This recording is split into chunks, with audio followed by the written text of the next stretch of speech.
ನಮಸ್ಕಾರ. ಮುಖ್ಯಾಂಶಗಳು. ರಾಜ್ಯದ ಅಭಿವೃದ್ಧಿಗೆ ಹೆಚ್ಚಿನ ಒತ್ತು. ಮುಂದಿನ 5 ವರ್ಷಗಳಲ್ಲಿ 125 ತಾಯಿ ಮತ್ತು ಮಕ್ಕಳ ಆರೈಕೆ ಆಸ್ಪತ್ರೆ ನಿರ್ಮಾಣ. ಮುಖ್ಯಮಂತ್ರಿ ಬಿಎಸ್ ಯಡಿಯೂರಪ್ಪ. ಭಾರತ ಜಪಾನ್ ನಡುವೆ ನಿರ್ದಿಷ್ಟ ಕುಶಲ ಕಾರ್ಮಿಕರ ಸಹಕಾರ ಒಪ್ಪಂದಕ್ಕೆ ಕೇಂದ್ರ ಸಚಿವ ಸಂಪುಟ ಸಮ್ಮತಿ. 14 ಕ್ಷೇತ್ರಗಳಲ್ಲಿ ಉದ್ಯೋಗಾವಕಾಶಕ್ಕೆ ಸಹಕಾರಿ. ದೇಶದ ಹಲವು ಭಾಗಗಳಲ್ಲಿ ಹಕ್ಕಿ ಜ್ವರ. ಮುನ್ನೆಚ್ಚರಿಕಾ ಕ್ರಮಗಳನ್ನು ಪಾಲಿಸಲು ರಾಜ್ಯ ಸರ್ಕಾರಗಳಿಗೆ ಕೇಂದ್ರ ಸೂಚನೆ. ಹಾಗೂ 3 ದಿನಗಳ ಶ್ರೀಲಂಕಾ ಪ್ರವಾಸದಲ್ಲಿರುವ ವಿದೇಶಾಂಗ ಸಚಿವ ಎಸ್ ಜೈಶಂಕರ್. ಮೂಲಸೌಕರ್ಯ, ಇಂಧನ ಸೇರಿದಂತೆ ವಿವಿಧ ವಿಷಯಗಳ ಕುರಿತು ದ್ವಿಪಕ್ಷೀಯ ಮಾತುಕತೆ. ವಾರ್ತೆಗಳ ವಿವರ. ಆರೋಗ್ಯ ಮತ್ತು ಕುಟುಂಬ ಕಲ್ಯಾಣ ಇಲಾಖೆ 100 ಹಾಸಿಗೆಗಳ ಸೌಲಭ್ಯವುಳ್ಳ ತಾಯಿ ಮತ್ತು ಮಕ್ಕಳ ಆರೈಕೆ ಆಸ್ಪತ್ರೆ ಸೇರಿದಂತೆ ವಿವಿಧ ಅಭಿವೃದ್ಧಿ ಕಾಮಗಾರಿಗಳಿಗೆ ಮುಖ್ಯಮಂತ್ರಿ ಬಿಎಸ್ ಯಡಿಯೂರಪ್ಪ ಬೀದರ್ನಲ್ಲಿಂದು ಚಾಲನೆ ನೀಡಿದರು. ಒಟ್ಟು 20 ಕೋಟಿ ರೂಪಾಯಿ ವೆಚ್ಚದಲ್ಲಿ ಈ ಆಸ್ಪತ್ರೆ ನಿರ್ಮಾಣವಾಗಿದೆ. ಈ ವೇಳೆ ಉಪಮುಖ್ಯಮಂತ್ರಿ ಲಕ್ಷ್ಮಣ ಸವದಿ, ಸಚಿವರಾದ ಪ್ರಭು ಚವ್ಹಾಣ್, ಕೆ ಸುಧಾಕರ್, ಸಂಸದ ಭಗವಂತ್ ಖೂಬಾ ಮತ್ತಿತರರು ಉಪಸ್ಥಿತರಿದ್ದರು.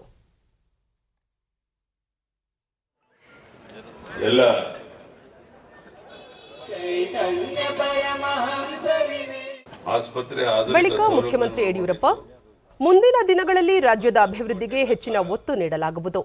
5 ವರ್ಷಗಳಲ್ಲಿ 125 ತಾಯಿ ಮತ್ತು ಮಕ್ಕಳ ಆರೈಕೆ ಆಸ್ಪತ್ರೆಗಳನ್ನು ರಾಜ್ಯದಲ್ಲಿ ಸ್ಥಾಪಿಸುವ ಉದ್ದೇಶ ಹೊಂದಲಾಗಿದೆ.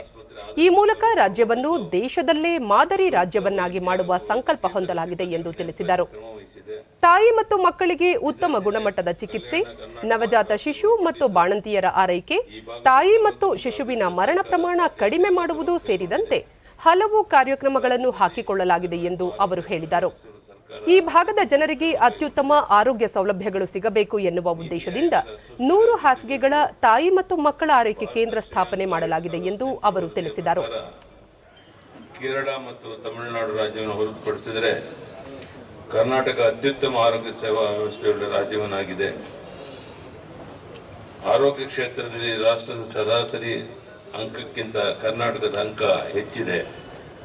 ರಾಜ್ಯದಲ್ಲಿ ಮುಂದಿನ 5 ವರ್ಷಗಳಲ್ಲಿ 125 ತಾಯಿ ಮತ್ತು ಮಕ್ಕಳ ಆಸ್ಪತ್ರೆಗಳನ್ನು ಸ್ಥಾಪಿಸುವ ಗುರಿಯನ್ನು ಸರ್ಕಾರ ಹೊಂದಿದೆ. ರಾಜ್ಯದ ಸರ್ವಾಂಗೀಣ ಅಭಿವೃದ್ಧಿಗೆ ಪೂರಕ ಕಾರ್ಯಕ್ರಮ ಅನುಷ್ಠಾನಕ್ಕೆ ತಂದು ಕರ್ನಾಟಕವನ್ನು ರಾಷ್ಟ್ರದಲ್ಲೇ ಒಂದು ಮಾದರಿ ರಾಜ್ಯವನ್ನಾಗಿ ಮಾಡಬೇಕು ಅನ್ನೋ ನಮ್ಮೆಲ್ಲರ ಅಪೇಕ್ಷೆ ಇದೆ. ಆ ದಿಕ್ಕಿನಲ್ಲಿ ಈ ಕೋವಿಡ್, ಅತಿವೃಷ್ಟಿ, ಬರಗಾಲ, ಹಣಕಾಸಿನ ಸಮಸ್ಯೆ, ಹೀಗಾಗಿ ಈ ವರ್ಷ ನಿರೀಕ್ಷೆಯಂತೆ ಕೆಲವು ಕೆಲಸ ಆಗಿಲ್ಲ. ಬರುವಂಥ ದಿವಸಗಳಲ್ಲಿ ಸುಧಾರಣೆ ಆದಮೇಲೆ ರಾಜ್ಯದ ಸರ್ವತೋಮುಖ ಅಭಿವೃದ್ಧಿಗೆ, ಬೀದರ್ ಜಿಲ್ಲೆಯ ಅಭಿವೃದ್ಧಿಗೆ ಏನೆಲ್ಲ ಕಾರ್ಯಕ್ರಮ ಅಗತ್ಯ ಇದೆ ಅದೆಲ್ಲವನ್ನ ಮಾಡಿಕೊಡೋಕ್ಕೆ ಪ್ರಾಮಾಣಿಕ ಪ್ರಯತ್ನ ಮಾಡ್ತೇವೆ.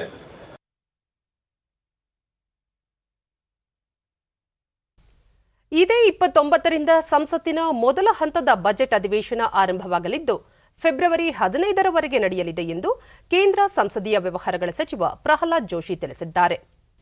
ರಾಷ್ಟ್ರಪತಿ ಅವರ ಭಾಷಣದೊಂದಿಗೆ ಅಧಿವೇಶನ ಆರಂಭವಾಗಲಿದ್ದು ಈ ಅವಧಿಯಲ್ಲಿ ಬಜೆಟ್ ಹಾಗೂ ರಾಷ್ಟ್ರಪತಿ ಅವರ ಭಾಷಣದ ಮೇಲೆ ಚರ್ಚೆ ನಡೆಯಲಿದೆ. ಪ್ರಮುಖ ಮಸೂದೆಗಳಿದ್ದರೆ ಮಂಡನೆಯಾಗಲಿವೆ. ಪ್ರಶ್ನೋತ್ತರ ಮತ್ತು ಶೂನ್ಯ ಕಲಾಪಗಳಿಗೂ ಅವಕಾಶ ಕಲ್ಪಿಸಲಾಗಿದೆ ಎಂದು ಹೇಳಿದ್ದಾರೆ. 2ನೇ ಹಂತದ ಅಧಿವೇಶನ ಮಾರ್ಚ್ 8ರಿಂದ ಏಪ್ರಿಲ್ 8ರವರೆಗೆ ನಡೆಯಲಿದೆ. ಅಧಿವೇಶನದ ಸಂದರ್ಭದಲ್ಲಿ ವಿವಿಧ ಕ್ಷೇತ್ರಗಳಿಗೆ ಸಂಬಂಧಿಸಿದಂತೆ ಚರ್ಚೆ ನಡೆಸಲಾಗುತ್ತದೆ ಎಂದು ತಿಳಿಸಿದ್ದಾರೆ. ಅಧಿವೇಶನದ ಸಂದರ್ಭದಲ್ಲಿ ಬಜೆಟ್ ಮೇಲಿನ ಚರ್ಚೆ ಜೊತೆಗೆ ವಿವಿಧ ವಿಭಾಗಗಳಿಗೆ ಅನುದಾನ ಹಂಚಿಕೆ ಸೇರಿದಂತೆ ಹಲವು ಮಹತ್ವದ ಮಸೂದೆಗಳ ಕುರಿತು ಸುದೀರ್ಘ ಚರ್ಚೆ ನಡೆಯುವ ಸಾಧ್ಯತೆ ಇದೆ. That also we will prefer to take, and whatever the other issues, if at all, as it is normally in the first phase, in President's thanks-going motion to the President and the budget, anything can be discussed. And other than that, whatever necessary bills are there, government would like to take. ಪ್ರಧಾನಿ ನರೇಂದ್ರ ಮೋದಿ ಅವರ ಅಧ್ಯಕ್ಷತೆಯಲ್ಲಿಂದು ನಡೆದ ಕೇಂದ್ರ ಸಚಿವ ಸಂಪುಟ ಸಭೆಯಲ್ಲಿ ಭಾರತ ಮತ್ತು Japan ಸರ್ಕಾರಗಳ ನಡುವೆ ನಿರ್ದಿಷ್ಟ ಕುಶಲ ಕಾರ್ಮಿಕರ ಸಹಕಾರ ಒಪ್ಪಂದಕ್ಕೆ ಸಹಿ ಹಾಕಲು ಅನುಮೋದನೆ ನೀಡಲಾಗಿದೆ. ಈ ಒಪ್ಪಂದದಡಿ ಅಗತ್ಯ ಕೌಶಲ್ಯ ಮತ್ತು ಜಪಾನ್ ಭಾಷೆಯ ತರಬೇತಿ ಪಡೆದ ಭಾರತದ ಕುಶಲ ಕಾರ್ಮಿಕರು ಜಪಾನ್ ದೇಶದ 14 ನಿರ್ದಿಷ್ಟಪಡಿಸಿದ ಕ್ಷೇತ್ರಗಳಲ್ಲಿ ಕಾರ್ಯನಿರ್ವಹಿಸಲು ಅರ್ಹತೆ ಪಡೆಯಲಿದ್ದಾರೆ. ಈ ಕಾರ್ಮಿಕರಿಗೆ ಜಪಾನ್ ಸರ್ಕಾರ ಅಲ್ಲಿನ ನಿವಾಸಿ ಸ್ಥಾನಮಾನ ನೀಡಲಿದೆ. ಈ ಒಪ್ಪಂದದಿಂದ ಭಾರತೀಯ ಕುಶಲಕಾರ್ಮಿಕರಿಗೆ ಶುಶ್ರೂಷೆ, ಕಟ್ಟಡ ಸ್ವಚ್ಛತೆ, ಸರಕು ಸಂಸ್ಕರಣೆ, ಕೈಗಾರಿಕಾ ಯಂತ್ರೋಪಕರಣ ಉತ್ಪಾದನೆ, ವಿದ್ಯುನ್ಮಾನ ಮಾಹಿತಿ, ಹಡಗು ನಿರ್ಮಾಣ ಇತ್ಯಾದಿ 14 ಕ್ಷೇತ್ರಗಳಲ್ಲಿ ಉದ್ಯೋಗಾವಕಾಶ ದೊರೆಯಲಿದೆ. ಕರ್ನಾಟಕ ರಾಜ್ಯ ಬ್ರಾಹ್ಮಣಾಭಿವೃದ್ಧಿ ಮಂಡಳಿ ವತಿಯಿಂದ ಸಮುದಾಯದ ವಿದ್ಯಾರ್ಥಿಗಳಿಗೆ ಪ್ರತಿಭಾ ಪುರಸ್ಕಾರ ಕಾರ್ಯಕ್ರಮವನ್ನು ಬೆಂಗಳೂರಿನಲ್ಲಿಂದು ಉಪಮುಖ್ಯಮಂತ್ರಿ ಗೋವಿಂದ ಕಾರಜೋಳ ಉದ್ಘಾಟಿಸಿದರು.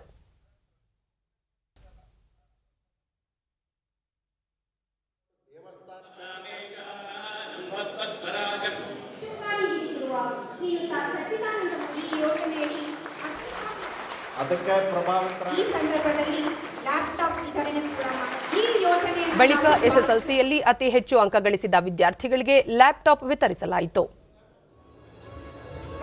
ವಿಧಾನಸಭಾಧ್ಯಕ್ಷ ವಿಶ್ವೇಶ್ವರ ಹೆಗಡೆ ಕಾಗೇರಿ, ಉಪಮುಖ್ಯಮಂತ್ರಿ ಡಾಕ್ಟರ್ ಸಿಎನ್ ಅಶ್ವತ್ಥನಾರಾಯಣ, ಸಚಿವರಾದ ಸುರೇಶ್ ಕುಮಾರ್, ಆರ್ ಅಶೋಕ, ಗೋಪಾಲಯ್ಯ, ಕೋಟ ಶ್ರೀನಿವಾಸ ಪೂಜಾರಿ ಸೇರಿದಂತೆ ಅನೇಕರು ಪಾಲ್ಗೊಂಡಿದ್ದರು.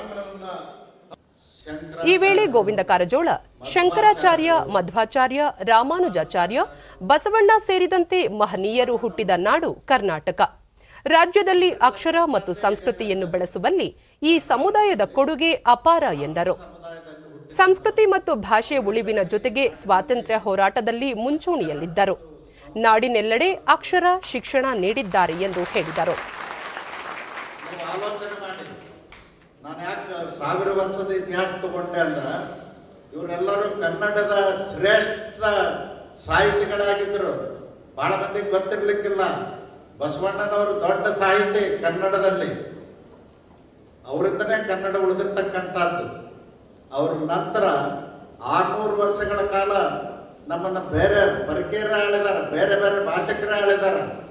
ಕೇಂದ್ರ ಕೊಟ್ಟಿರ್ತಕ್ಕಂಥ ಬ್ರಾಹ್ಮಣ ಅಭಿವೃದ್ಧಿ ಮಂಡಳಿ ಅಧ್ಯಕ್ಷ ಎಚ್ಎಸ್ ಸಚ್ಚಿದಾನಂದ ಮೂರ್ತಿ, ಕೇಂದ್ರ ಸರ್ಕಾರ ಸಮುದಾಯಕ್ಕೆ 10% ಮೀಸಲಾತಿ ಜಾರಿ ಮಾಡಿದೆ. ಅದನ್ನು ರಾಜ್ಯದಲ್ಲೂ ಅನುಷ್ಠಾನ ಮಾಡಲು ಸರ್ಕಾರದ ಜೊತೆ ಕೈಜೋಡಿಸುವುದಾಗಿ ಅವರು ತಿಳಿಸಿದರು. ಸರ್ಕಾರಕ್ಕೆ ಬೇಡಿಕೆಯನ್ನು ಇಟ್ಟಂತ ಸಂದರ್ಭದಲ್ಲಿ ಎಲ್ಲರನ್ನು ಚರ್ಚೆ ಮಾಡಿ 6ನೇ ತಿಂಗಳು 24ನೇ ತಾರೀಕು ನಮ್ಮ ಕಂದಾಯ ಸಚಿವರಾಗಿರ್ತಕ್ಕಂಥ ಆರ್ ಅಶೋಕ್ ಅವರು ನಮ್ಮ ಸಮುದಾಯ ಬಂಧುಗೆ ಅತಿಯಾದಂತ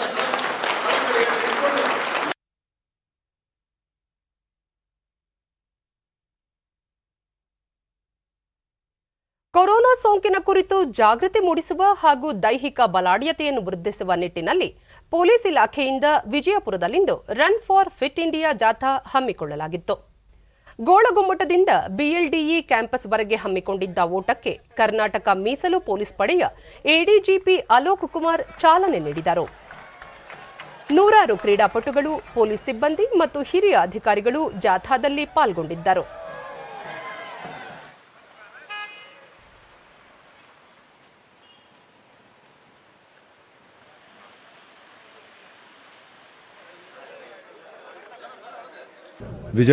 ಬಳಿಕ ಡಿಡಿ ನ್ಯೂಸ್ನೊಂದಿಗೆ ಅಲೋಕ್ ಕುಮಾರ್, ಕಳೆದ ವರ್ಷ ಕೊರೋನಾ ಸೋಂಕಿನಿಂದ ಸಾಕಷ್ಟು ಮಂದಿ ತೊಂದರೆ ಅನುಭವಿಸಿದ್ದಾರೆ.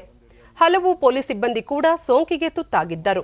ರೋಗ ನಿರೋಧಕ ಶಕ್ತಿಯನ್ನು ಕಾಪಾಡಿಕೊಂಡಲ್ಲಿ ಕೊರೋನಾ ಸೋಂಕನ್ನು ದೂರವಿಡಬಹುದು ಎಂದು ಅಭಿಪ್ರಾಯಪಟ್ಟರು. ನಮ್ಮ ಪ್ರಕಾರ ಯಾರು ಆಗ್ಲಿ, ಎಲ್ಲ ಕಡೆ ಇದು ಆಗಿದೆ. ದೊಡ್ಡವರು ಆಗ್ಲಿ, ಚಿಕ್ಕವರು ಆಗ್ಲಿ, ಬಡವರು ಆಗ್ಲಿ, ಶ್ರೀಮಂತ ಆಗ್ಲಿ, ಎಲ್ಲರಿಗೂ ಆಗಿದೆ. ಆ ಕಾಲದಲ್ಲಿ ಯಾರಿಗೆ ಒಂದು BP ಇರಲ್ಲ, ಶುಗರ್ ಇರಲ್ಲ, ಬೇರೆ ಕಾಯಿಲೆಗಳು ಇರಲ್ಲ, ಬೇರೆ ದುರಾಭ್ಯಾಸ ಇರಲ್ಲ, ಅವರಿಗೆ ಜಾಸ್ತಿ ತೊಂದರೆ ಆಗೋದಿಲ್ಲ. ಸೊ ಅದಕ್ಕಾಗಿ ಈವನ್ ಅದರ್ವೈಸ್ ಬೇರೆ ಸಂದರ್ಭದಲ್ಲಿ ಕೂಡ ಇದು ಸಂವತ್ ಧರಿಸೋ ಜನ ಅವರು ಸ್ವಲ್ಪ ಫಿಟ್ ಇರಬೇಕು. ಕೊರೋನಾ ಇರೋದ್ರಿಂದ ಕ್ರೀಡಾಪಟು ಪಾರ್ವತಿ ಹಿರೇಮಠ ಓಟ, ದೈಹಿಕ ಕಸರತ್ತು ಇತ್ಯಾದಿಗಳನ್ನು ಪ್ರತಿಯೊಬ್ಬರೂ ಅಳವಡಿಸಿಕೊಂಡಲ್ಲಿ ತಮ್ಮ ಆರೋಗ್ಯವನ್ನು ಸದೃಢವಾಗಿಟ್ಟುಕೊಳ್ಳಲು ಸಹಕಾರಿಯಾಗಲಿದೆ ಎಂದರು. 40 ವರ್ಷದ ಕೆಳಗಡೆ ಇರೋರೆಲ್ಲ ಓಡ್ತಿದ್ದಾರೆ. ಮತ್ತೆ DR ಪೊಲೀಸ್ ಅವರು, CR ಪೊಲೀಸ್ದವರು, ಬಟಾಲಿಯನ್ದವರು ಅಂಡ್ ನಮ್ದು SJ ಅಥ್ಲೆಟಿಕ್ ಕ್ಲಬ್ ವಿಜಯಪುರದಿಂದ ಓಡ್ತಿದೀವಿ. ಮತ್ತೊಬ್ಬ ಕ್ರೀಡಾಪಟು ಶಾನು ಖುರೇಶಿ ಅತ್ಯುತ್ತಮ ಆರೋಗ್ಯ ಮತ್ತು ಕೊರೋನಾ ಕುರಿತು ಜಾಗೃತಿ ಮೂಡಿಸಲು ಜಾಥಾ ಸಹಾಯಕವಾಗಿದೆ ಎಂದರು. ಓಟದ ಜಾಗೃತಿ ಜನರಲ್ ಸರ್ ಮಾಡ್ತಾ ಇದ್ದಾರೆ ಸರ್.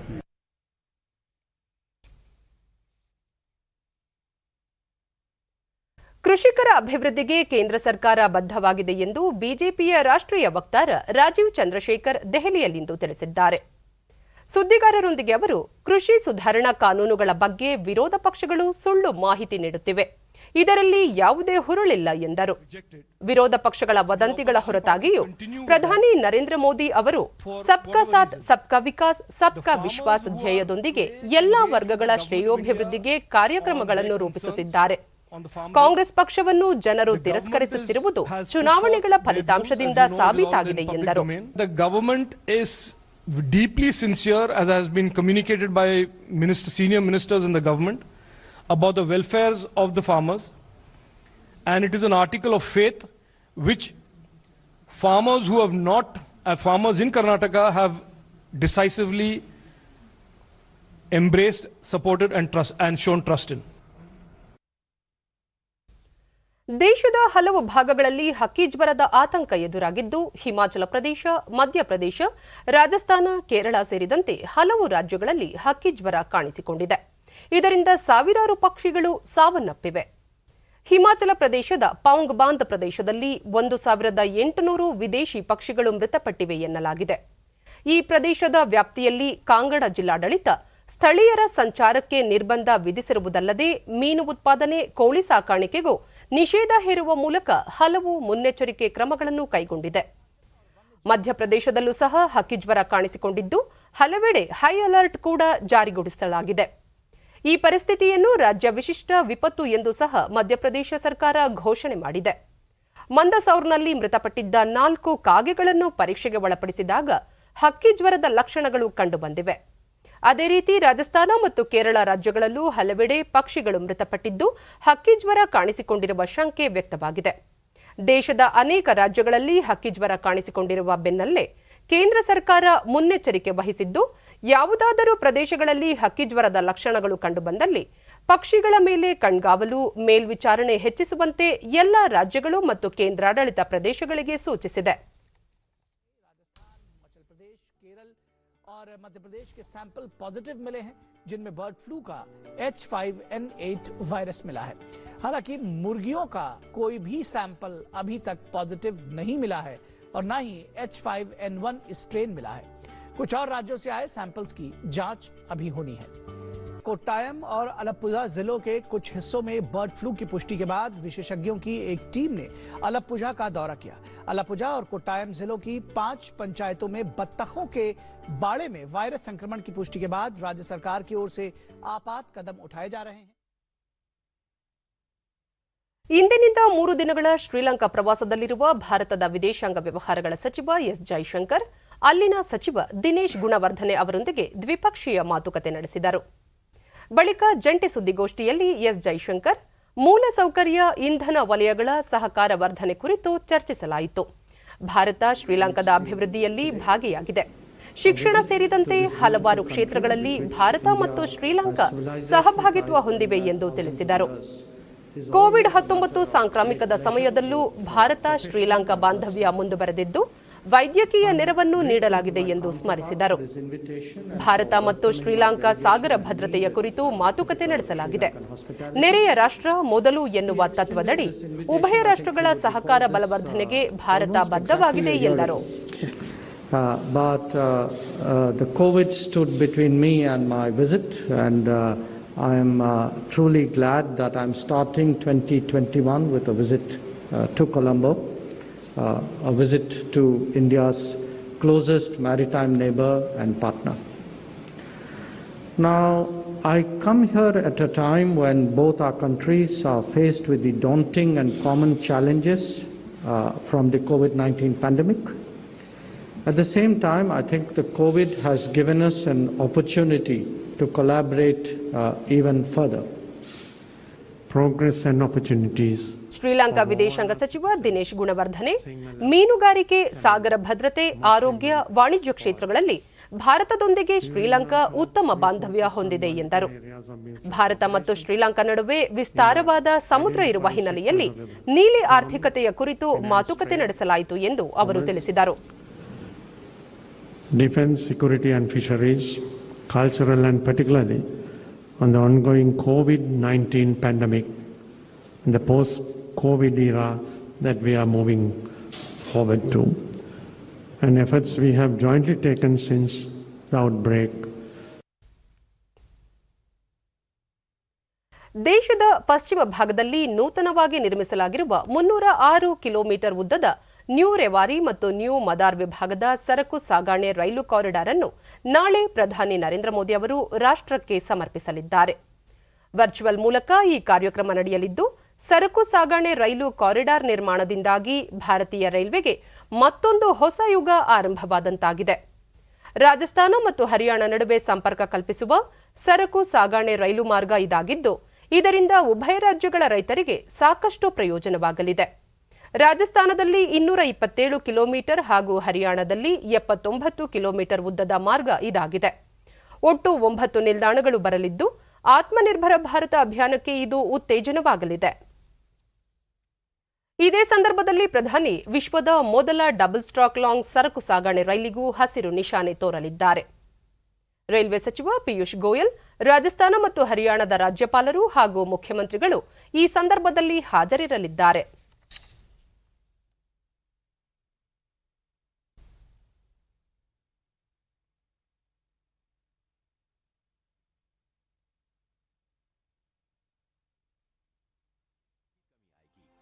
कस्टमर क्या चाहता है? भारतीय rail east west corridor, north south corridor.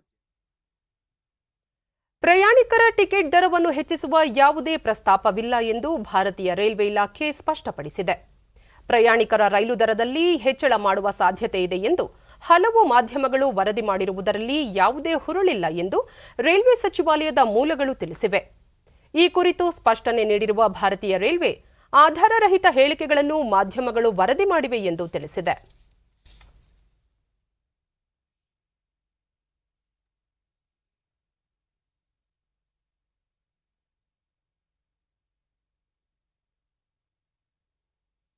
ಮುಂದಿನ ವಾರದಿಂದ ದೇಶಾದ್ಯಂತ ಕೋವಿಡ್-19 ಲಸಿಕಾ ನೀಡಿಕೆ ಕಾರ್ಯಕ್ರಮ ಆರಂಭಿಸಲು ಕೇಂದ್ರ ಸರ್ಕಾರ ಸಿದ್ಧತೆ ನಡೆಸಿದೆ. ಕೇಂದ್ರ ಆರೋಗ್ಯ ಮತ್ತು ಕುಟುಂಬ ಕಲ್ಯಾಣ ಸಚಿವಾಲಯ ಇತ್ತೀಚೆಗೆ ಲಸಿಕಾ ಕಾರ್ಯಕ್ರಮದ ಸಿದ್ಧತೆ ಪ್ರಯುಕ್ತ ಹಮ್ಮಿಕೊಳ್ಳಲಾಗಿದ್ದ ತಾಲೀಮು ಕಾರ್ಯಕ್ರಮದ ಅಭಿಪ್ರಾಯ ಆಧರಿಸಿ ಲಸಿಕೆ ಪರಿಚಯಿಸಲು ಸಿದ್ಧವಾಗಿದೆ. ಅಂತಿಮ ನಿರ್ಣಯ ಸರ್ಕಾರ ತೆಗೆದುಕೊಳ್ಳಲಿದೆ ಎಂದು ಸ್ಪಷ್ಟಪಡಿಸಿದೆ. 10 ದಿನಗಳ ಒಳಗೆ ಕೋವಿಡ್-19 ಲಸಿಕಾ ಕಾರ್ಯಕ್ರಮ ಆರಂಭವಾಗಲಿದೆ. 2 ಕೋವಿಡ್-19 ಲಸಿಕೆಗಳಿಗೆ ಅನುಮೋದನೆ ನೀಡಿರುವುದಾಗಿ ಭಾರತೀಯ ಪ್ರಧಾನ ಔಷಧ ನಿಯಂತ್ರಕರು ಭಾನುವಾರವಷ್ಟೇ ಪ್ರಕಟಿಸಿದ್ದರು. ಕೇಂದ್ರ ಆರೋಗ್ಯ ಕಾರ್ಯದರ್ಶಿ ರಾಜೇಶ್ ಭೂಷಣ್, ಯಾವುದೇ ಲಸಿಕಾ ಕಾರ್ಯಕ್ರಮದಲ್ಲಿ ಭಾರತೀಯ ಉತ್ಪಾದಕರು ದೇಶದ 4 ಪ್ರಮುಖ ಸಂಗ್ರಹಾಗಾರಗಳಿಗೆ ಲಸಿಕೆಯನ್ನು ಕಳುಹಿಸುತ್ತಾರೆ. ಅಲ್ಲಿಂದ ರಾಜ್ಯಗಳಲ್ಲಿರುವ 37 ಲಸಿಕಾ ಕೇಂದ್ರಗಳಿಗೆ ತಲುಪಿಸಲಾಗುತ್ತದೆ. ಅಂತಿಮವಾಗಿ ಪ್ರಾಥಮಿಕ ಆರೋಗ್ಯ ಕೇಂದ್ರಗಳಿಗೆ ಲಸಿಕೆ ತಲುಪುತ್ತದೆ ಎಂದು ವಿವರಿಸಿದ್ದಾರೆ. ದೇಶದ 4 ಪ್ರಮುಖ ಲಸಿಕಾ ಕೇಂದ್ರಗಳು ಕರ್ನೂಲ್, ಮುಂಬೈ, ಚೆನ್ನೈ ಮತ್ತು ಕೋಲ್ಕತಾಗಳಲ್ಲಿವೆ. ಇವು ಬೃಹತ್ ಸಂಖ್ಯೆಯಲ್ಲಿ ಲಸಿಕೆ ಸಂಗ್ರಹಿಸಿ ರಾಜ್ಯಗಳಿಗೆ ಪೂರೈಸಲಿವೆ ಎಂದು ತಿಳಿಸಿದ್ದಾರೆ. सरकार ने कोरोना वायरस के खिलाफ 2 वैक्सीन कोविशील्ड और कोवैक्सीन को इमरजेंसी इस्तेमाल की मंजूरी दी है. कोविशील्ड को बनाने वाली company serum institute of India और कोवैक्सीन बनाने वाली भारत बायोटेक ने संयुक्त बयान जारी करके साथ मिलकर काम करने का संकल्प जताया है. सीरम इंस्टीट्यूट ऑफ इंडिया के मुख्य कार्यकारी अधिकारी ಜೈವಿಕ ತಂತ್ರಜ್ಞಾನ ಕಾರ್ಯದರ್ಶಿ ರೇಣು ಸ್ವರೂಪ್, ರೂಪಾಂತರಿ ಕೋವಿಡ್ ವೈರಸ್ ಅಧ್ಯಯನಕ್ಕಾಗಿ ಸರ್ಕಾರ ಪ್ರಯೋಗಾಲಯಗಳ ಒಕ್ಕೂಟ ಸ್ಥಾಪಿಸಿದ್ದು 10 ಪ್ರಯೋಗಾಲಯಗಳು ಆನುವಂಶಿಕ ಅಂಶಗಳ ಬಗ್ಗೆ ಹೆಚ್ಚಿನ ಅಧ್ಯಯನ ನಡೆಸಿವೆ. ಅದರ ಪ್ರಕಾರ ಇಂಗ್ಲೆಂಡ್ನಲ್ಲಿ ಕಂಡುಬಂದಿರುವ ಸಾರ್ಸ್ ಕೋವಿಡ್-2 ವೈರಸ್ ಅಧಿಕ ಸೋಂಕುಕಾರಕ ಎನ್ನುವುದಕ್ಕೆ ಯಾವುದೇ ವೈಜ್ಞಾನಿಕ ಆಧಾರ ಲಭ್ಯವಾಗಿಲ್ಲ ಎಂದು ತಿಳಿಸಿದ್ದಾರೆ. से 3 शहरी और 3 स्कूल खोलने की तैयारी भी चल रही है. स्वास्थ्य मंत्रालय का कहना है कि ऐसे हालात में पहले टीचर्स और उनके परिवारों को वैक्सीन देनी होगी. जहां तक बच्चों की बात है, कोवैक्सीन के ट्रायल में 12 से 18 साल के बच्चों को भी शामिल किया गया है. ट्रायल के नतीजे आने के बाद ही उस पर आगे कोई चर्चा होगी. Nitendra Singh, DD News. England ರೂಪಾಂತರಿ ಕೊರೋನಾ ವೈರಸ್ ದೇಶದ 71 ಜನರಲ್ಲಿ ದೃಢಪಟ್ಟಿದೆ ಎಂದು ಕೇಂದ್ರ ಆರೋಗ್ಯ ಮತ್ತು ಕುಟುಂಬ ಕಲ್ಯಾಣ ಸಚಿವ ಡಾ ಹರ್ಷವರ್ಧನ್ ತಿಳಿಸಿದ್ದಾರೆ.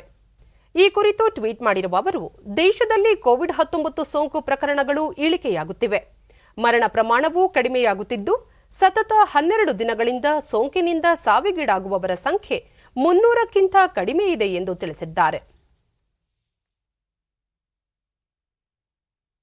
ದೇಶದಲ್ಲಿ ಕೋವಿಡ್-19 ಸೋಂಕು ಪ್ರಕರಣಗಳ ಸಂಖ್ಯೆಯಲ್ಲಿ ಗಣನೀಯ ಇಳಿಕೆ ಕಂಡುಬಂದಿದೆ. ಕಳೆದ 24 ಗಂಟೆಗಳಲ್ಲಿ ಹೊಸದಾಗಿ 18,088 ಕೊರೋನಾ ಪ್ರಕರಣಗಳು ದೃಢಪಟ್ಟಿವೆ. ಇದರೊಂದಿಗೆ ಕೋವಿಡ್-19 ಸೋಂಕಿತ ಪ್ರಕರಣಗಳ ಒಟ್ಟು ಸಂಖ್ಯೆ 1,74,932ಕ್ಕೆ ಏರಿಕೆಯಾಗಿದೆ. ದೇಶದಲ್ಲಿ ಒಟ್ಟು 2,27,546 ಸಕ್ರಿಯ ಪ್ರಕರಣಗಳಿದ್ದು, ಈ ಪ್ರಮಾಣ ಶೇಕಡಾ 2.19ಕ್ಕೆ ಇಳಿಕೆಯಾಗಿದೆ. ಒಟ್ಟು 99,97,272 ಮಂದಿ ಗುಣಮುಖರಾಗಿದ್ದು, ಚೇತರಿಕೆ ದರ ಶೇಕಡಾ 96.36ರಲ್ಲಿದೆ. ದೇಶದಲ್ಲಿ ಈವರೆಗೆ 1,50,114 ಮಂದಿ ಸಾವನ್ನಪ್ಪಿದ್ದು, ಮರಣ ಪ್ರಮಾಣ ಶೇಕಡಾ 1.45ರಷ್ಟಿದೆ.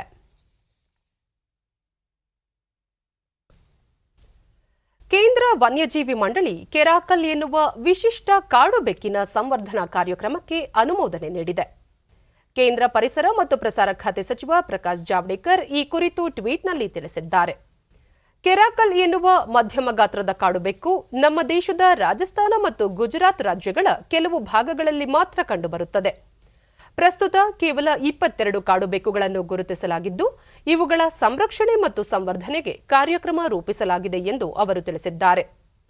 ಕಾಡುಬೆಕ್ಕುಗಳ ಸಂತತಿಯನ್ನು ತೀವ್ರ ಅಳಿವಿನಂಚಿನಲ್ಲಿರುವ ಪ್ರಾಣಿವರ್ಗ ಎಂಬುದಾಗಿ ಗುರುತಿಸಲಾಗಿದೆ. ಕನ್ನಡ ಪುಸ್ತಕ ಪ್ರಾಧಿಕಾರದಿಂದ 2019ನೇ ಸಾಲಿನ ವಿವಿಧ ವಾರ್ಷಿಕ ಪ್ರಶಸ್ತಿ ಹಾಗೂ ಬಹುಮಾನ ವಿತರಣಾ ಸಮಾರಂಭ ಬೆಂಗಳೂರಿನಲ್ಲಿ ನಡೆಯಿತು. ವಿಮರ್ಶಕ ಡಾಕ್ಟರ್ ನರಹಳ್ಳಿ ಬಾಲಸುಬ್ರಹ್ಮಣ್ಯ ಅವರು ದರ್ಪಣ ಕಿರುಹೊತ್ತಿಗೆ ಬಿಡುಗಡೆ ಮಾಡಿ ಪ್ರಶಸ್ತಿ ವಿಜೇತರನ್ನು ಗೌರವಿಸಿದರು. ಈ ವೇಳೆ ಪುಸ್ತಕ ಪ್ರಾಧಿಕಾರದ ಅಧ್ಯಕ್ಷ ಡಾಕ್ಟರ್ ಎಂಎನ್ ನಂದೇಶಾಂಚೆ ಮತ್ತಿತರರು ಉಪಸ್ಥಿತರಿದ್ದರು. 2019ನೇ ಸಾಲಿನ ಅತ್ಯುತ್ತಮ ಪ್ರಕಾಶನ ಪ್ರಶಸ್ತಿ HK Lakshminarayana Adiga, doctor MM Kalburgi ಮಾನವಿಕ ಅಧ್ಯಯನ ಪ್ರಶಸ್ತಿ ಡಾಕ್ಟರ್ ಬಸವರಾಜ ಕಲ್ಗುಡಿ, ಡಾಕ್ಟರ್ ಅನುಪಮಾ ನಿರಂಜನ ವೈದ್ಯಕೀಯ ಮತ್ತು ವಿಜ್ಞಾನ ಸಾಹಿತ್ಯ ಪ್ರಶಸ್ತಿ doctor BM Hegde, doctor GP Rajaratnam ಸಾಹಿತ್ಯ ಪರಿಚಾರಕ ಪ್ರಶಸ್ತಿ ಡಾಕ್ಟರ್ ಎಂಎಂ ಷಡಶೆಟ್ಟಿ ಹಾಗೂ ಕೆ ರಾಜಕುಮಾರ್ ಅವರಿಗೆ ಪ್ರದಾನ ಮಾಡಲಾಯಿತು. ಹಲವು ಪುಸ್ತಕಗಳನ್ನು ಉಗ್ಗದ ಉತ್ಸಾಹದೊಂದಿಗೆ ತಮ್ಮ ಕನ್ನಡ ಪರ ಕಾರ್ಯಚಟುವಟಿಕೆಗಳನ್ನು ರೂಪಿಸಿ ಪ್ರಯೋಗಶೀಲತೆಯಿಂದಾಗಿ ಚಿತ್ರಕಲೆಯಲ್ಲಿ ಹೊಸ ಸಾಧ್ಯತೆಗಳನ್ನು.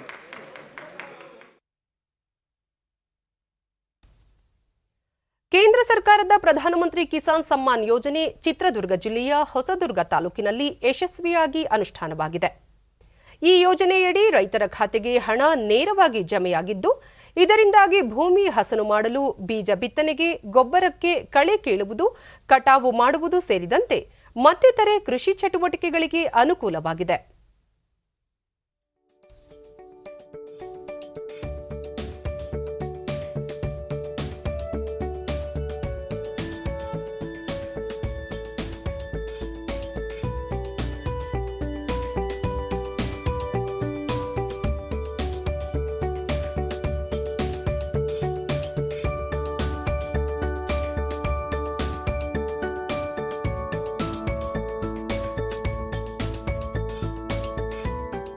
ಕಿಸಾನ್ ಯೋಜನೆಯಿಂದ ಡಿಡಿ ನ್ಯೂಸ್ನೊಂದಿಗೆ ರೈತ ತಿಪ್ಪೇಶ್, ಪ್ರಧಾನಮಂತ್ರಿ ಕಿಸಾನ್ ಸಮ್ಮಾನ್ ಯೋಜನೆಯಿಂದ 3 ಕಂತುಗಳಲ್ಲಿ ಹಣ ಬಂದಿದ್ದು, ಆ ಹಣದಿಂದ ಕೃಷಿ ಚಟುವಟಿಕೆ ಮಾಡಲು ಸಹಕಾರಿಯಾಗಿದೆ ಎಂದು ತಿಳಿಸಿದರು.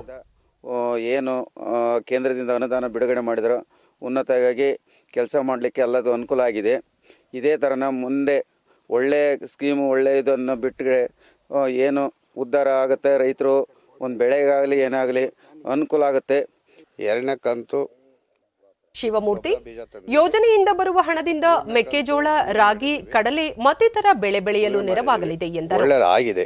ನಾವು ರಾಗಿ, ಜೋಳ, ಸಾವೆ, ಶೇಂಗಾ, ಮೆಕ್ಕೆಜೋಳ ಅನುಕೂಲ ಆಗಿದೆ ಸರ್. ಯೋಗೇಶಪ್ಪ, ಈ ಯೋಜನೆಯಿಂದ ಸಣ್ಣ ಪುಟ್ಟ ರೈತರಿಗೆ ಸಾಕಷ್ಟು ಪ್ರಯೋಜನವಾಗಿದೆ ಎಂದು ಹೇಳಿದರು. ಅದೇ ಉಳಿಮೆ, ಆಮ್ಯಾಗ ಕಟಾವು, ಬೀಜ ಗೊಬ್ಬರ ಸರ್ ಇಷ್ಟ ಮಾಡಿ ಕೊಟ್ಟಿದ್ದಾರೆ ಸರ್. ಅನುಕೂಲ ಆಯ್ತು ಸರ್, ಆಗಿತ್ತು ಸರ್, ಒಳ್ಳೇದು ಮಾಡಿದ್ದಾರೆ ಸರ್. ನಮ್ಮ ಹೊಸದುರ್ಗ ತಾಲೂಕಿನ ಕೃಷಿ ಇಲಾಖೆಯ ಸಹಾಯಕ ನಿರ್ದೇಶಕ ಸಿಎಸ್ ಈಶಾ ತಾಲೂಕಿನ 32,292 ರೈತರು ನೋಂದಣಿ ಮಾಡಿಸಿಕೊಂಡಿದ್ದು ಈವರೆಗೆ 6,48,00,000 ರೂಪಾಯಿಗೂ ಅಧಿಕ ಹಣ ರೈತರ ಖಾತೆಗಳಿಗೆ ಸಂದಾಯವಾಗಿದೆ ಎಂದು ಮಾಹಿತಿ ನೀಡಿದರು. 292 ಜನಕ್ಕೆ 6,48,85,000 ರೂಪಾಯಿ ಅಮೌಂಟ್ ಜಮಾ ಆಗಿದೆ. ಈ ಒಂದು ರೈತರಿಗೆ 32,297 ಜನ ರೈತರಲ್ಲಿ ಕೆಲವರಿಗೆ 2ನೇ ಕಂತಾಗಿದೆ, ಕೆಲವರಿಗೆ 1ನೇ ಕಂತಾಗಿದೆ, ಕೆಲವರಿಗೆ 6ನೇ ಕಂತು. ಈ ಥರ ಹಂತವಾಗಿ ರೈತರಿಗೆ ಎಲ್ಲ ರೈತರಿಗೂ ಕೂಡ ಇದು ವಿವಿಧ ಹಂತದ ರೈತರಿಗೆ ಈ ಒಂದು ಅಮೌಂಟ್ ಜಮಾ ಆಗಿದೆ. ಈ ಒಂದು ಹಣನ ನಮ್ಮ ರೈತರು ಮುನ್ನ ಮುಂಗಾರಲ್ಲಿ ಸ್ಟಾರ್ಟಿಂಗ್ ಬಿದ್ದಂಥ ಅಮೌಂಟಲ್ಲಿ ಭೂಮಿ ಸಿದ್ಧತೆ ಆಗಿರ್ಬೋದು ಅಥವಾ ಉಳುಮೆ ಆಗಿರ್ಬೋದು ಅಂಥದ್ದು ಬಳಸ್ಕೊಂಡಿದ್ದಾರೆ. ಅರಣ್ಯ ಇಲಾಖೆ ಮತ್ತು ಕರ್ನಾಟಕ ಪರಿಸರ ಪ್ರವಾಸೋದ್ಯಮ ಅಭಿವೃದ್ಧಿ ಮಂಡಳಿಯ ಸಹಯೋಗದಲ್ಲಿ ಚಾಮರಾಜನಗರದ ಬಿಳಿಗಿರಿ ರಂಗನ ಬೆಟ್ಟದಲ್ಲಿ ಹಮ್ಮಿಕೊಂಡಿರುವ 7ನೇ ಹಕ್ಕಿ ಹಬ್ಬಕ್ಕೆ ಶಾಸಕ ಎನ್ ಮಹೇಶ್ ನಿನ್ನೆ ಚಾಲನೆ ನೀಡಿದರು. ಈ ಸಂದರ್ಭದಲ್ಲಿ ಅರಣ್ಯ, ಪರಿಸರ ಮತ್ತು ಜೀವಶಾಸ್ತ್ರ ಇಲಾಖೆಯ ಅಪರ ಮುಖ್ಯ ಕಾರ್ಯದರ್ಶಿ ಡಾ ಸಂದೀಪ್ ದವೆ, ನಗರ ಪ್ರಾದೇಶಿಕ ವೃತ್ತದ ಮುಖ್ಯ ಅರಣ್ಯ ಸಂರಕ್ಷಣಾಧಿಕಾರಿ ಮನೋಜ್ ಕುಮಾರ್, ಬಿಆರ್ಟಿ ಹುಲಿ ಸಂರಕ್ಷಿತ ಉಪ ಅರಣ್ಯ ಸಂರಕ್ಷಣಾಧಿಕಾರಿ ಡಾ ಸಂತೋಷ್ ಕುಮಾರ್ ಸೇರಿದಂತೆ ಹಲವರು ಉಪಸ್ಥಿತರಿದ್ದರು.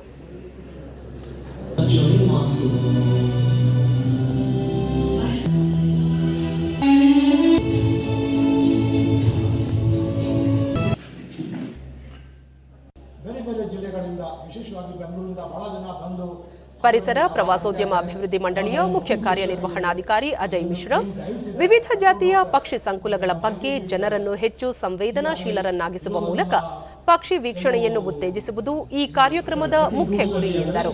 ತುಂಬಾ ಸರ್ಕಾರಕ್ಕೆ ಆದಾಯ ಬರುತ್ತೆ ಮತ್ತು ಜನಗಳಿಗೆ ತುಂಬಾ ಅನುಕೂಲ ಆಗಿದೆ. ಈ ತರ ಮತ್ತು ನಮ್ಮ myicotrip.com ಅಂತ ಒಂದು ನಮ್ಮ ವೆಬ್ಸೈಟ್ ಇದೆ, ಅದನ್ನೆಲ್ಲ ಮಾಹಿತಿ ಇರ್ತದೆ, ಬುಕಿಂಗ್ ಮಾಡಬಹುದು, ನೀವು ಹೋಗ್ಬೋದು, ಅದು ಒಂದು ಮುಖ್ಯ. ಬಳಿಕ ಸುದ್ದಿಗಾರರೊಂದಿಗೆ ಎನ್ ಮಹೇಶ್ 3 ದಿನಗಳು ನಡೆಯುವ ಈ ಹಕ್ಕಿ ಹಬ್ಬದಲ್ಲಿ ಪಕ್ಷಿಗಳ ಸಂಖ್ಯೆಯನ್ನು ಗುರುತಿಸುವ ಕಾರ್ಯ ಮಹತ್ವದ್ದಾಗಿದೆ ಎಂದು ತಿಳಿಸಿದರು. ಪ್ರಾಣಿ ಪಕ್ಷಿಗಳ ಮರ ಗಿಡಗಳನ್ನ ಕಾಪಾಡೋದ್ರ ಜೊತೆಗೆ ಅವುಗಳನ್ನ ಇಲ್ಲಿವರೆಗೆ ತಲತಲಾಂತರದಿಂದ ಕಾಪಾಡ್ಕೊಂಡು ಬಂದಿರತಕ್ಕಂಥ ಸೋಲಿಗ ಸಮುದಾಯವನ್ನು ಕೂಡ ಕಾಪಾಡುವಂಥ ಜವಾಬ್ದಾರಿ ಸರ್ಕಾರದ ಮೇಲಿದೆ. ಉತ್ತರ ಪಶ್ಚಿಮ ಭಾರತದ ಬಹುತೇಕ ಭಾಗಗಳಲ್ಲಿ ಇನ್ನೂ 4 ದಿನಗಳಲ್ಲಿ ಮಳೆ ಕಡಿಮೆಯಾಗುವ ಸಾಧ್ಯತೆ ಇದೆ ಎಂದು ಹವಾಮಾನ ಇಲಾಖೆ ತಿಳಿಸಿದೆ. ರಾಷ್ಟ್ರ ರಾಜಧಾನಿ ದೆಹಲಿಯಲ್ಲಿ ಇಂದು ಬೆಳಗ್ಗೆ ಸಾಧಾರಣ ಮಳೆಯಾಗಿದ್ದು ಎನ್ಸಿಆರ್ ಪ್ರದೇಶದಲ್ಲಿ ಮಂಜು ಕವಿದ ವಾತಾವರಣವಿದೆ. ಉತ್ತರ ಭಾರತದ ಗುಡ್ಡಗಾಡು ಪ್ರದೇಶದಲ್ಲಿ ಮಳೆಯಾಗಲಿದೆ ಎಂದು ಹವಾಮಾನ ಇಲಾಖೆ ಮುನ್ಸೂಚನೆ ನೀಡಿದೆ. ಲೇಹ್ ಲದಾಖ್ನಲ್ಲಿ ಉಷ್ಣಾಂಶ ಅತ್ಯಂತ ಕಡಿಮೆಯಾಗಿದ್ದು ಜನಜೀವನ ಬಾಧಿತವಾಗಿದೆ. ಕರ್ನಾಟಕದ ಕೆಲ ಜಿಲ್ಲೆಗಳಲ್ಲಿ ಜನವರಿ 8ರವರೆಗೆ ಭಾರೀ ಮಳೆಯಾಗುವ ಸಾಧ್ಯತೆ ಇದ್ದು ಈ ಹಿನ್ನೆಲೆಯಲ್ಲಿ ಹವಾಮಾನ ಇಲಾಖೆ ಕರಾವಳಿ ಹಾಗೂ ಮಲೆನಾಡು ಭಾಗದ ಕೆಲವು ಜಿಲ್ಲೆಗಳಲ್ಲಿ ಹಳದಿ ಅಲರ್ಟ್ ಘೋಷಣೆ ಮಾಡಿದೆ.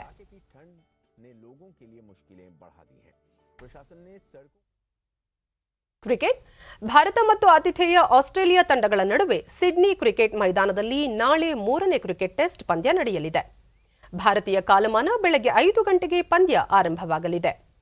4 ಟೆಸ್ಟ್ ಪಂದ್ಯಗಳ ಈ ಸರಣಿಯಲ್ಲಿ ಸದ್ಯ ಉಭಯ ತಂಡಗಳು 1-1 ಗೆಲುವಿನೊಂದಿಗೆ ಸಮಗೌರವ ಹೊಂದಿವೆ. ಅಡಿಲೇಡ್ನ ಹೊನಲು ಬೆಳಕಿನಲ್ಲಿ ನಡೆದಿದ್ದ ಮೊದಲ ಟೆಸ್ಟ್ ಪಂದ್ಯವನ್ನು 8 ವಿಕೆಟ್ಗಳಿಂದ ಗೆದ್ದುಕೊಂಡಿದ್ದ ಆಸ್ಟ್ರೇಲಿಯಾ ಸರಣಿಯಲ್ಲಿ ಶುಭಾರಂಭ ಮಾಡಿತ್ತು. ಆದರೆ ಮೆಲ್ಬೋರ್ನ್ನಲ್ಲಿ ನಡೆದ 2ನೇ ಪಂದ್ಯದಲ್ಲಿ ಭಾರತದ ಆಟಗಾರರು ಉತ್ತಮ ಪ್ರದರ್ಶನ ನೀಡಿ 8 ವಿಕೆಟ್ಗಳಿಂದ ಜಯಗಳಿಸುವ ಮೂಲಕ ಆಸ್ಟ್ರೇಲಿಯಾಕ್ಕೆ ತಿರುಗೇಟು ನೀಡಿ ಸರಣಿಯಲ್ಲಿ 1-1ರಿಂದ ಸಮಗೌರವ ಸಾಧಿಸಿದರು. ಅಜಿಂಕ್ಯ ರಹಾನೆ ನಾಯಕತ್ವದಲ್ಲಿ 2ನೇ ಟೆಸ್ಟ್ ಪಂದ್ಯವನ್ನು ಗೆದ್ದುಕೊಳ್ಳುವ ಮೂಲಕ ಆತ್ಮವಿಶ್ವಾಸ ಹೆಚ್ಚಿಸಿಕೊಂಡಿರುವ ಭಾರತ ತಂಡದ ಆಟಗಾರರು ಮತ್ತೊಂದು ಗೆಲುವಿನೊಂದಿಗೆ ಸರಣಿಯಲ್ಲಿ ಮೇಲುಗೈ ಸಾಧಿಸುವ ವಿಶ್ವಾಸ ಹೊಂದಿದ್ದಾರೆ.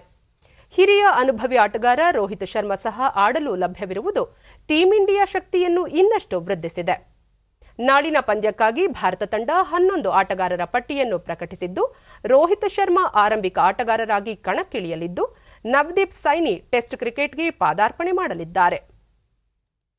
ಕೊನೆಯಲ್ಲಿ ಮತ್ತೊಮ್ಮೆ ಮುಖ್ಯಾಂಶಗಳು. ರಾಜ್ಯದ ಅಭಿವೃದ್ಧಿಗೆ ಹೆಚ್ಚಿನ ಒತ್ತು.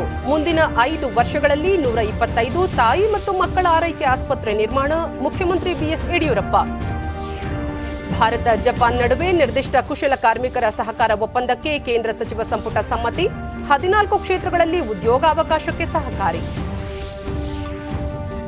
ದೇಶದ ಹಲವು ಭಾಗಗಳಲ್ಲಿ ಹಕ್ಕಿ ಜ್ವರ, ಮುನ್ನೆಚ್ಚರಿಕಾ ಕ್ರಮಗಳನ್ನು ಪಾಲಿಸಲು ರಾಜ್ಯ ಸರ್ಕಾರಗಳಿಗೆ ಕೇಂದ್ರ ಸೂಚನೆ. ಹಾಗೂ 3 ದಿನಗಳ ಶ್ರೀಲಂಕಾ ಪ್ರವಾಸದಲ್ಲಿರುವ ವಿದೇಶಾಂಗ ಸಚಿವ ಎಸ್ ಜೈಶಂಕರ್, ಮೂಲಸೌಕರ್ಯ, ಇಂಧನ ಸೇರಿದಂತೆ ವಿವಿಧ ವಿಷಯಗಳ ಕುರಿತು ದ್ವಿಪಕ್ಷೀಯ ಮಾತುಕತೆ. ನಮ್ಮ ವಾರ್ತಾ ಪ್ರಸಾರವನ್ನು ನೀವು ಡಿಡಿ ಚಂದನ ನ್ಯೂಸ್ ಯೂಟ್ಯೂಬ್ ಚಾನೆಲ್ನಲ್ಲೂ ವೀಕ್ಷಿಸಬಹುದು. ನಮ್ಮ ಮುಂದಿನ ವಾರ್ತಾ ಪ್ರಸಾರ ಸಂಜೆ 7ಕ್ಕೆ ಡಿಡಿ ಚಂದನದಲ್ಲಿ. ನಮಸ್ಕಾರ.